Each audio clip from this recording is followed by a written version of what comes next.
David Davis has decided to castigate the king for wearing a flag with the Greek, for wearing a tie with the Greek flag sort of woven into it.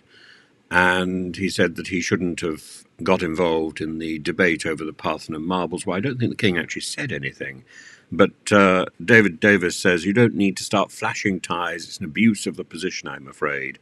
The truth is the king has obviously got views on many things, we know that, but the truth is, being king, you have to curb those views. You have the option of making your views known to the Prime Minister once a week. Personally, that's something nobody else has. And, David Davis is, of course, open to his, or entitled to his opinion, but whether he should divulge it is another matter. He's the person who said there would be no downside to Brexit at all and considerable upsides. Well, let's have a look at that for a second. What are the upsides? The travel into France. The French rejected any proposal to relax visa rules for British second homeowners. Immigration. We've got shortages of jobs because skilled immigrants from the EU are no longer doing those jobs. And now we've got a crisis with immigration because we didn't sort out the Dublin 3 protocol, or replacing the Dublin 3 protocol. Farming. Farms all over the country are suffering because they can't get people to pick their crops. Bicycles. Administrators for various bicycle makers have been called in. The wiggle and chain reaction cycles, for example, forced to close. People's rights changed. So families on both sides of the channel have complications. They can't get from one side to the other side.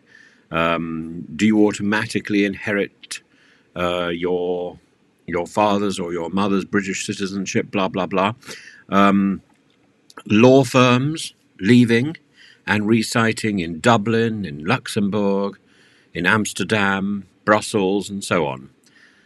Difficulties with food, particularly with people exporting food from the UK. Where do they export it to? The paperwork and so on.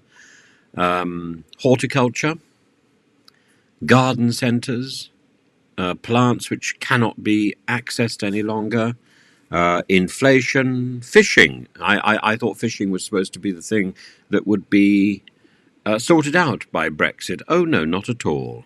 Grimsby, in a state of despair. And it goes on and on and on. So David Davis's great claim, there will be no downside to Brexit at all, and considerable upsides, is complete rubbish. So if David Davis cannot be trusted to say something of value about what he knows and the focus of his particular interests at the moment, then why should he be trusted to speak about somebody else on a subject that he knows nothing about?